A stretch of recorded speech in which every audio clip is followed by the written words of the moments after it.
लिखिए modes of vibration.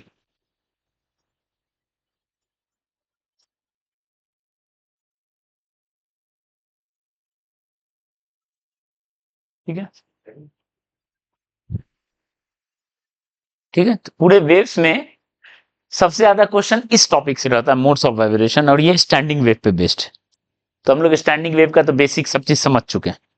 ठीक है, तो हम इसके complicated term first second harmonic सब क्या है उस पर अभी नहीं जा रहे हैं, पहले एकदम फंडामेंटल समझ रहे हैं। क्वेश्चन एकदम बेसिक है कि मान लो एक स्ट्रिंग है जो दोनों तरफ से फिक्स है। ठीक, string fixed at both and.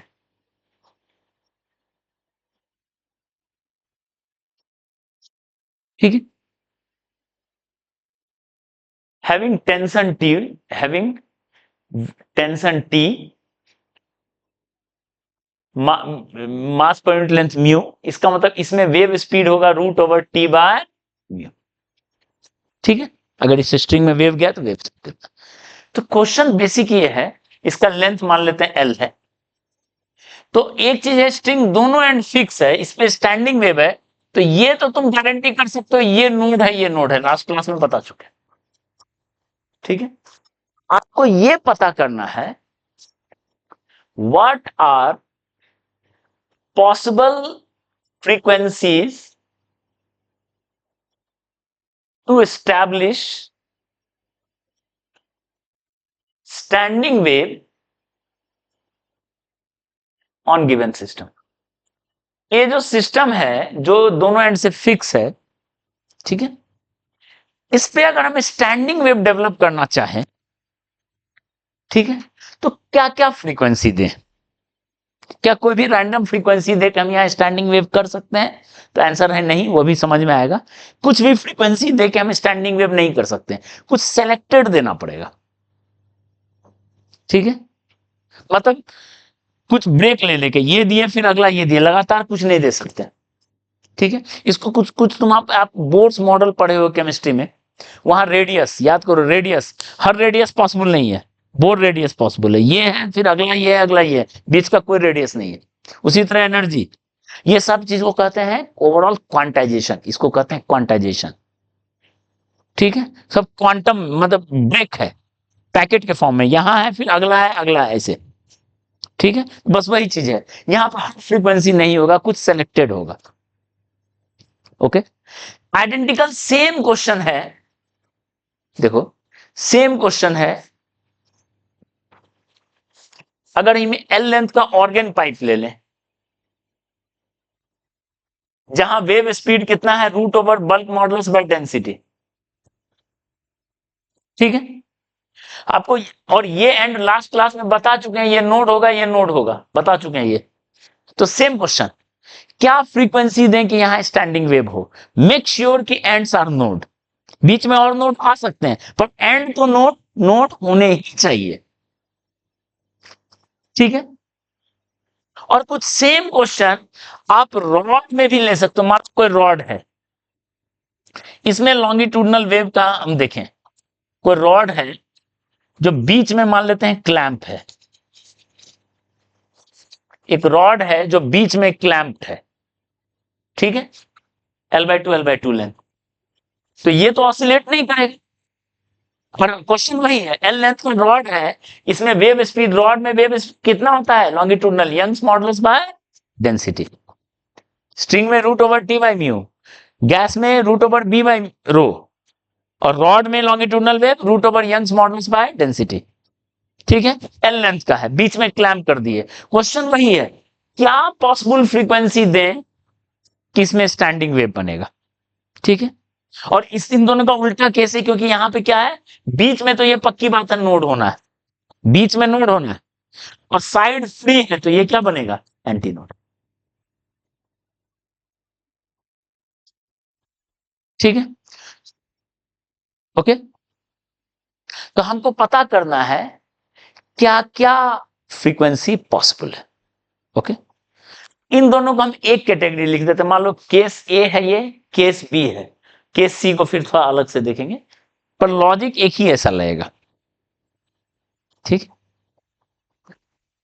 पहले हम फॉर ए एंड बी लिखते हैं।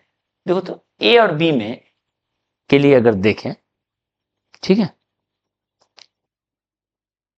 देखो इन सारे जो केस है हम लोग क्या ले रहे हैं, एल फिक्स है, वी फिक्स है। आपको क्या करना है, फ्रीक्वेंसी वेरी करना है, क्या क्या फ्रीक्वेंसी है ना?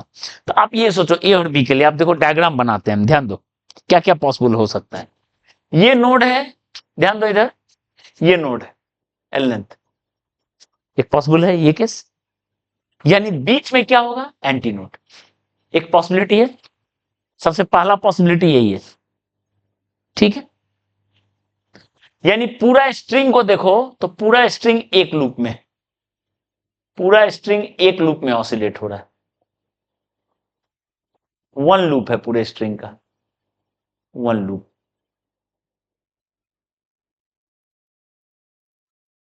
ठीक है, अगला केस देखो, अगला ये हो सकता है, ये नोड है, ये नोड है,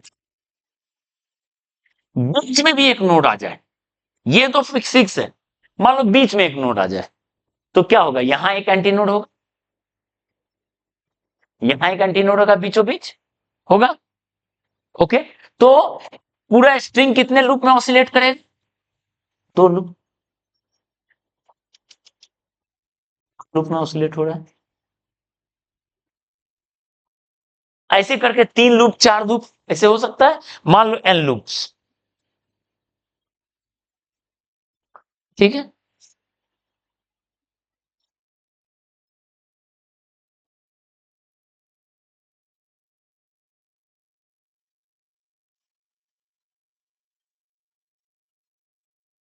ठीक है, एन लूप्स, ये हो रहा एन लूप्स। ठीक है, एन लूप्स में हो सकता है जन, ठीक, कुछ यही कहानी यहां भी है। अच्छा, अब देखो क्या है, ध्यान दो, तो एन लूप है, तो दो लूप, एक लूप का डिस्टेंस कितना होता है, लैम्डा बाई टू। तो आप खुद बताओ, n into lambda by two किसके बराबर होगा, एल के बराबर होगा, यानी लैम्डा इक्वल टू होगा टू एल बाय एन,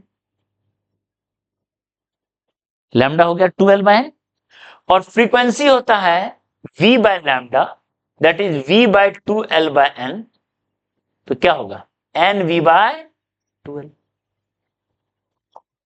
आ गया आंसर। ये सब फ्रीक्वेंसी का स्टैंडिंग वेव यहां बन सकता है, या ये सब लैम्डा का। ठीक है, जहां एन का वैल्यू क्या है, 1 2 3 4 एंड सो ऑन, आंसर मिल गया आपके पास।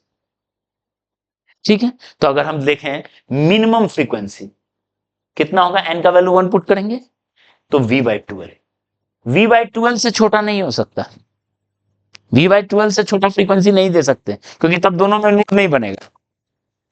ठीक है,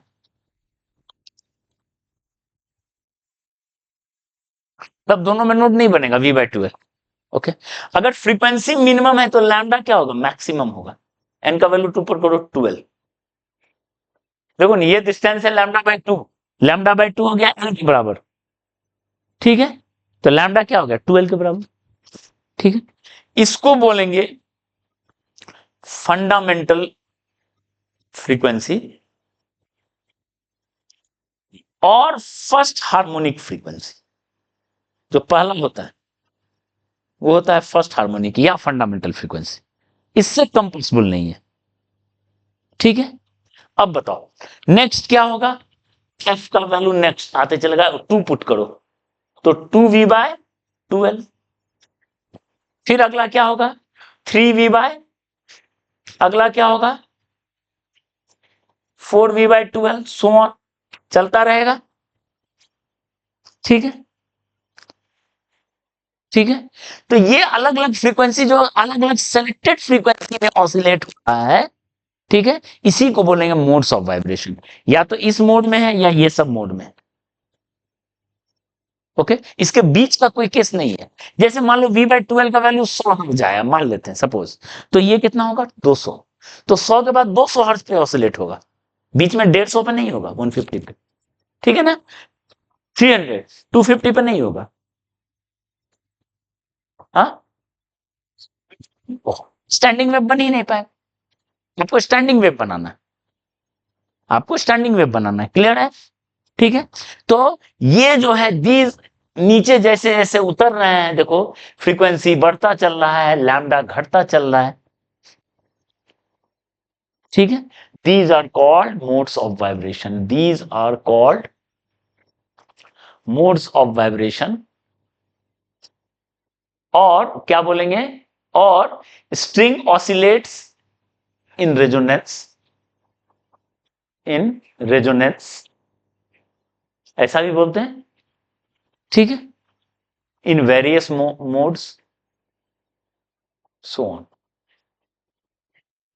क्लियर है? ठीक है, ये है पूरी कहानी इसका, ये दोनों केस का, ये सब पॉसिबल है। तो अब जो है देखो, दो टर्म लिखते हैं, फंडामेंटल है, ठीक है। अब देखो, एक एक टर्म लिखते हैं ओवरटोन फ्रीक्वेंसी, उसका क्या मतलब है? इसका मतलब हुआ next to fundamental is first overtone, next to first overtone is second overtone, नाम है ऐसा, second overtone. Next to second overtone is third overtone, ठीक है। तो ये फर्स्ट ओवरटोन फ्रीक्वेंसी हुआ, ये सेकेंड ओवरटोन फ्रीक्वेंसी हुआ, ये थर्ड ओवरटोन फ्रीक्वेंसी हुआ। क्लियर है? ओके, तो ये हो गया फर्स्ट ओवरटोन। जैसे अगर हम लिखें फोर, ये तो first overtone, second overtone, third overtone, ये थर्ड ओवरटोन हुआ, फोर नहीं थर्ड ओवरटोन, क्योंकि ये तो हो गया फंडामेंटल, फंडामेंटल का अगला होता है फर्स्ट ओवरटोन, तो फंडामेंटल का अगला हुआ first overtone, second overtone, third overtone, ठीक है। समझ में आया ओवरटोन का मतलब? अच्छा, एक होता है हार्मोनिक्स, हार्मोनिक, इसका क्या मतलब है? देखो, अगर n मल्टीप्लाई है फंडामेंटल में, इसको बोलेंगे nth हार्मोनिक।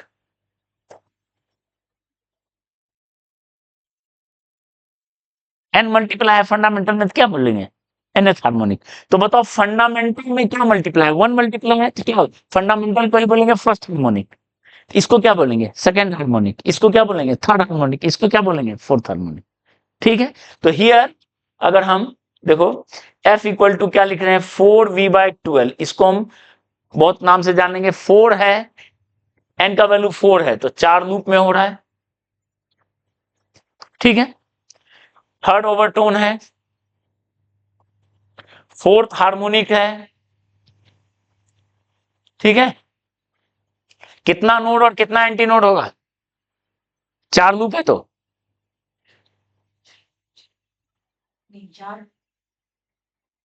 5 नोड होगा और 4 एंटी नोड होगा। क्लियर है? ठीक है, तो ये है ये इसका केस, ठीक है। अच्छा, in this case, in these cases all integral multiple of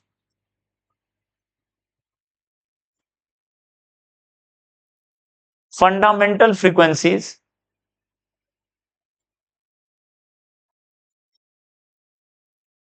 are allowed frequencies।